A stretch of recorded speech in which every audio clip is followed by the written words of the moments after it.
Hello, I'm Jashikins, and welcome to another episode of Jash Reads. Now, as you can see, this location is slightly different.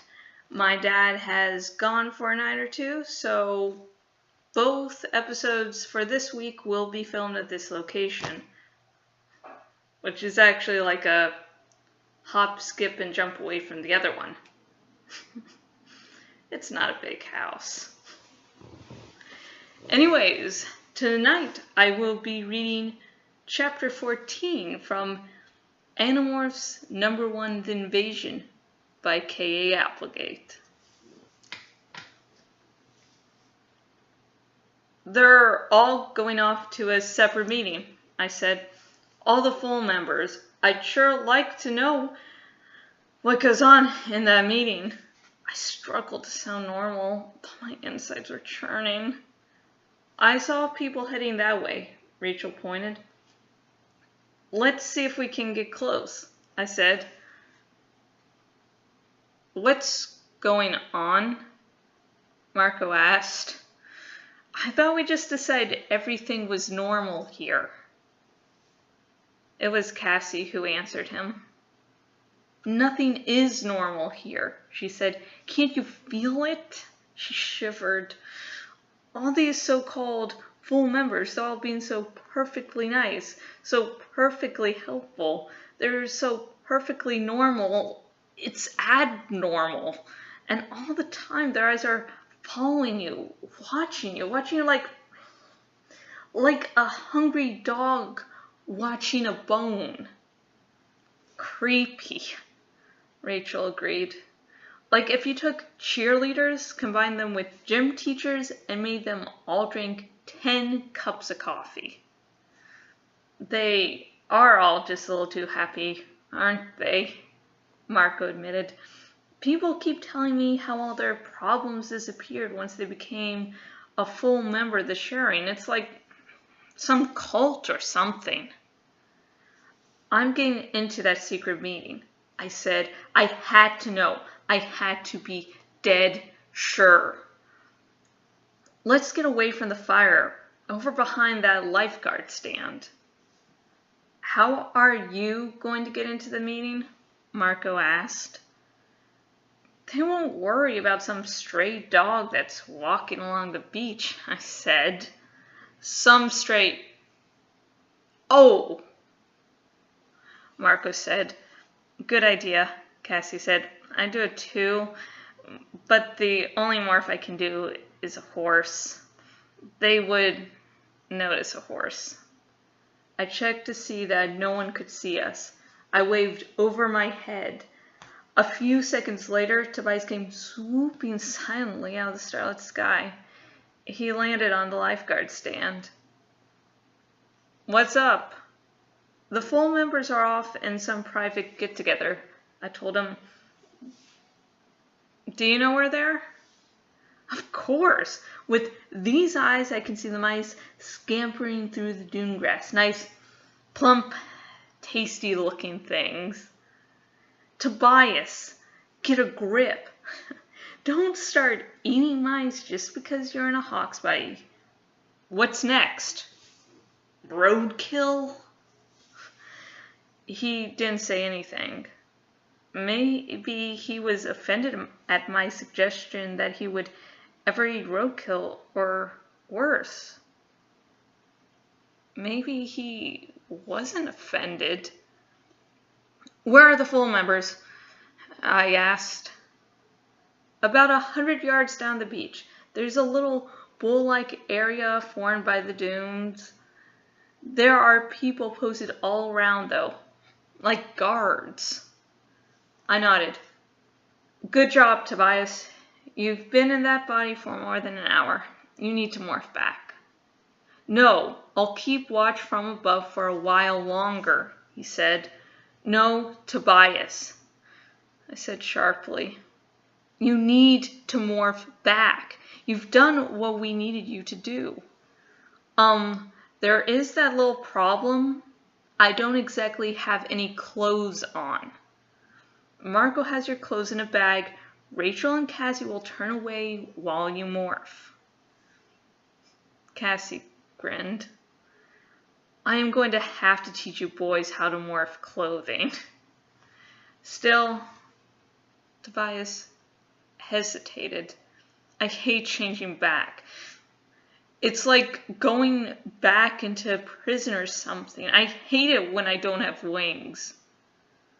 Tobias, you can always return to your hawk morph later, Rachel reassured him.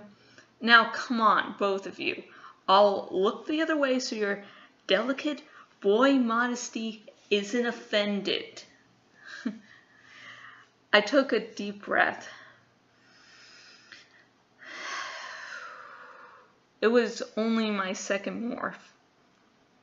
It still seemed totally ridiculous that I was even thinking about becoming a dog. But as I concentrated, I could begin to feel the itchiness and the squirmy feeling as Homer's DNA combined with the Andalite's technology and began to change me. At the same time, I could see fingers growing from the ends of Tobias's wings. Keep a grip on your human side, Cassie warned me. We can't have you off chasing cats or whatever. You need to focus hard on staying in control. I started to say, yes, I know, but it came out ruff, ruff, ruff. I was already too changed to make normal human speech. I thought my answer instead. Yes, I know, Cassie. Don't worry. But I do worry, she said softly. I nuzzled her hand with my cold nose, and she patted my head. I set off across the sand. Cassie had been right to warn me. The dunes, the surf, the low chirping of seabirds in their hidden nest, all of it was so perfect for distracting my dog mind. I heard something breathing in the seagrass, and then it broke and ran. I was off after it before I could even think. It ran, and I chased. I think it may have been a chipmunk or something. I never could be sure, because it found a hole and went diving in. I dug frantically in the sand for a while before my human brain realized, whoa, Jake, this is not what you're supposed to be doing. Stop it. I made myself walk toward the meeting. I could hear the murmur of voices. I started to creep closer. Then I realized that was dumb. Dogs don't creep around. They just walk or run. If I went around acting like Spy Dog, that would make people pay attention. So I wandered along like any dog out for an evening stroll along the beach. My tongue lolled out of my mouth, my tail wagged occasionally. The only thing I had to be careful of was not to let Tom see me too clearly. After all, I looked exactly like Homer. Basically, I was Homer. I approached the edge of the area. There were high dunes all around. About 20 or 30 people were standing together. Unfortunately, with my weak dog eyes, I couldn't see them very well in the darkness. But I could hear them. I could hear them amazingly well. Sounds I would barely have noticed with my human hearing were as loud as a boombox set on 9. I could smell. It's funny about smell. As a human, you don't really get into it. Well, when I laid back and let my dog abilities come up, smell became as good as sight. Different, but just as good for some things. I heard Tom's voice, and I smelled a subtle combination of things that meant he was not too far away. There was a man on guard, but all he did was look down at me, then look away. No one cares about a stray dog. I was beginning to realize why the Andalite had given us the Protomorph. There are things you can do as an animal that you could never do as a human. The members all seemed to be waiting for someone to arrive. I heard Tom say, "He should be here soon." "Wait. Here he comes." There was a stirring, muttering sound. I heard footsteps approach. I moved closer, but stayed out of the light. "Everyone, quiet. We have problems," the voice said. The voice! I knew that voice! It was the same voice that had been at that construction site. It was the voice that had said, "Just save the head, bring that to me, and we can identify it." I crept a little closer. I had to look hard to see him with my dog's sight, but then, when he turned just the right way, I saw him. I recognized him.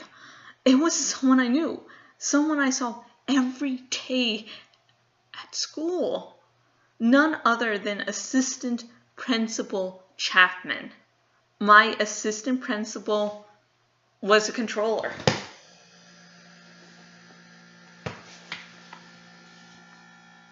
Item 1. We still have not found the brats who were at the construction site, Chapman said. His voice was hard. I want them found. Vischer 3 wants them found. Does anyone have any clues? For a moment, no one spoke.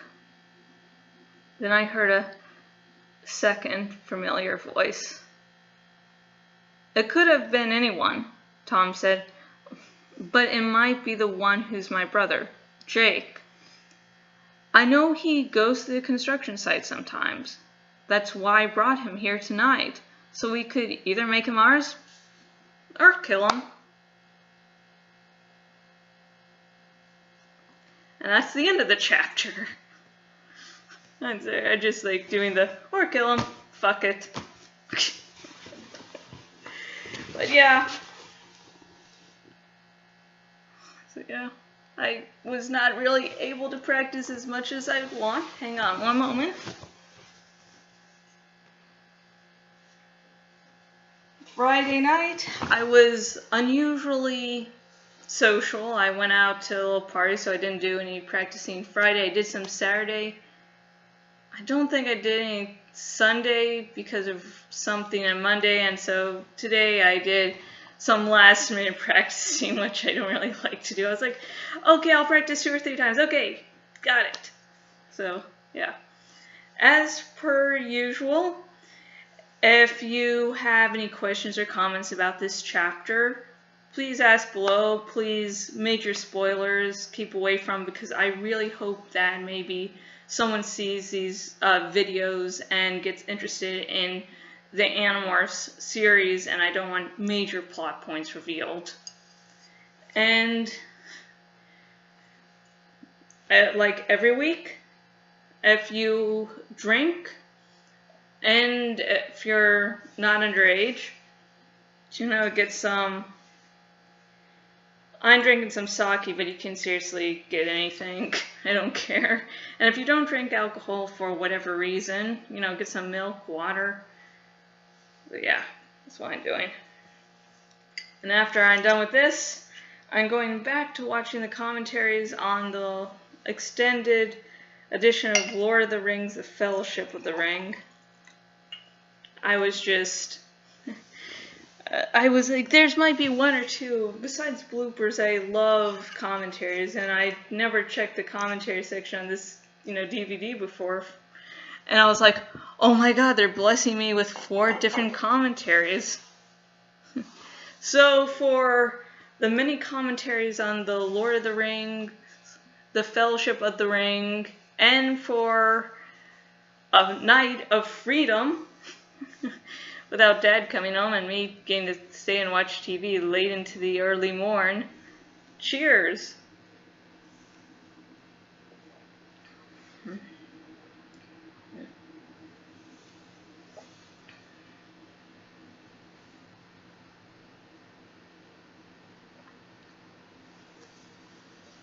And tomorrow, when I release the second chapter for this week, I will be releasing the blooper reel, so stay tuned for that. And until next video, goodbye.